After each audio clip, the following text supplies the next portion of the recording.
Hello everyone, welcome to Toyeen Talks. How you doing? Thank you for watching. Till I'll see you in my next video. Stay safe, stay blessed. I love you. Bye. Màámi, ẹ káàsán. Ṣé wàá òkè? Ẹ kú àtàárọ̀. Báwo lọ̀rọ̀ ajé ni? Gbogbo èèyàn mẹ́mẹ̀ẹ̀tàn pátápátá ẹ káàsán. Sórí Zozo, nǹkan tó ṣe máa tọrọ ẹ̀ ṣe máa ń dùn mí ni pé bàbá ṣe ń bọ ẹ lórúkà àbí báwo bá ṣe ń mú ẹ lọ́wọ́ báyìí ló máa bòrúkà. Ọ̀rọ̀ ẹ ti wá fẹ́ kọjá be careful. Ọ̀rọ̀ ẹ ti wá fẹ́ kọjá be careful. Sórí firstly, àwọn èèyàn tí kò bá mú ẹ tó bá mú ẹ láti ilẹ̀ àtàwọn gullible followers tó lóun kó jọ tó rí ẹ bí intelligent person whereas intelligent kankan. You talk out of pain. Gbogbo ọ̀rọ̀ ẹ ní gbogbo ìgbà ló máa ń mú ẹ̀dùn ọkàn jáde.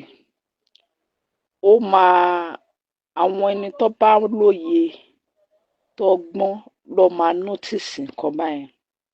Even ẹ̀rín ẹ̀ when you are on live. Ẹ̀rín kíkan, ẹ̀rín ìkorò ni. Ó ń sunkún sínú. Tó bá kú on live tán, ìwọ àti ìbànújẹ́ lẹjọ́ ń rò. Sórí if you don't stop your bad acts, ó ṣẹ̀ṣẹ̀ bẹ̀rẹ̀ ni. Ọlọ́run ṣẹ̀ṣẹ̀ bẹ̀rẹ̀ ogun ìbànújẹ́ nínú ọ̀rọ̀ ẹ̀ ni. Torí ìbànújẹ́ tọ́nà ṣì máa gbé kó ẹ̀ ó kéré sí nǹkan tó ṣe ń rí. Ò ń sọ̀rọ̀ Queen Dami.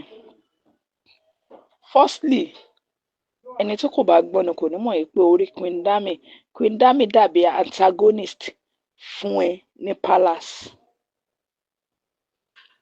Bí ìdènà ni Queen Dami jẹ́ fún ẹ ní palace nígbà tí ikú bàbá yèyé wà láyé ńgbà yẹn. Torí ipò tí Dami wà yẹn ìwọ ló fẹ́ wà ń bẹ̀. But torí pé ò rí bí dúró síbẹ̀, ṣó dẹ̀ rí ò lẹ́bi bí òun ṣe Dami tó fún gbéra ẹ lọ́tì mu tó ń jẹ́ kó máa jèrè ọ̀rọ̀ lára wọn. Queen Badira ṣáà nìyẹn. Nígbà tí bàbá ti kú tó ní kálukú ti wà lórí ọwọ́ kí bàbá tó ṣèbí bọ́yé lé Dami kúrò ní ààfin náà lọ ṣe lé Queen Badira náà kúrò láàfin. And since then ó maintain steeze ẹ̀. Dami òun ni ọmọ ọ̀sán tó kó báyẹ̀.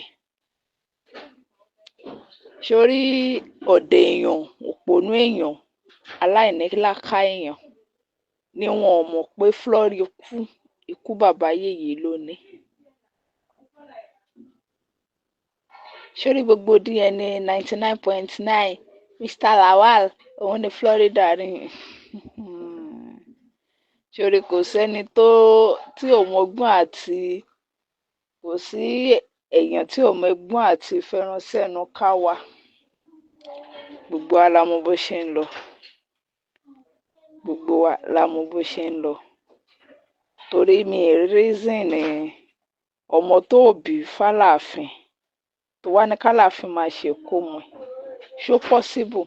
Àwọn ọmọ bíbí inú Aláàfin gan tó jẹ́ obìnrin tó bímọ ṣé wọ́n pe bàbá wọn pé kó wá ṣèkómọ fún àwọn ni? Kó wá fún pé òun ni kó ṣèkómọ ọmọ àwọn ni? Kò possible. Torí ìgbésí ayé ẹ kò tó rárá. Ìwọ tí ìgbésí ayé ẹ ò tó torí èèyàn kan ò ráyé wá. Sórí pé ẹni ẹ̀sìn ń bẹ ni àdánù ni. Ẹni ẹ̀sìn ni ẹni àdánù dẹ̀ ni. Mo mọ̀ pé nígbàkigbà ó máa ń wish kó jẹ́ pé ìwọ ló wà ní position tí Queen Mother wà yẹn. Mo mọ̀ pé ó máa ń wish. Ṣorí nǹkan tí ò yé mi nínú àwọn gullible nuisance nonentity followers ẹ ni pé this person you said you are engaged, that you complain that she's stalking you doing such thing. Ó yẹ kó béèrè ní wípé ṣebí this person she's doing well in life. Ó ní borrow post borrow dengue àbí báwo ló ṣe máa ń sọ àwọn neonetics word ẹ yẹn. Òun ni màámi Queen Mother. But still yet náà àìtí ìrẹ́yàn kankan tó gbé màámi Queen Mother pé ó yá góòlù ó yá aṣọ lọ́wọ́ òun látọdún tí mo ti mọ̀ yá ẹ̀. Ó máa ń jẹ́ kó yé wa pé òkèràkà òun ò tẹ́ òun lọ́rùn. Ọjọ́ tóun bá dẹ̀ rówó tọ́kì náà ó tẹ́ òun lọ́rùn. Ọjọ́ tówó China náà bá yọ alihamdulilayi ó tẹ́ òun lọ́rùn. She never make us we her fans to believe that she's a billionaire. She never make us to believe that she has or she was bigger than what with the way we do see her. She placed herself down to we fans level. Kò ń gbéraga. Kò ń yàn pé èèyàn kan ni mi ì bá ṣe, èèyàn kan ni màá bá ṣe. Torí ìwọ burú lórí burúkú awáyé má ṣe rere yìí náà ni. Tọ́wọ́ ẹ̀ tí ká ẹ dàbí kagún. Ìwọ yìí náà ni. Gbogbo nǹkan tí ò dá owó ẹ ló wà. Gbogbo nǹkan ó tún ti sórí ẹ̀rín ẹ̀ kàn ń pa mí ni wàláì.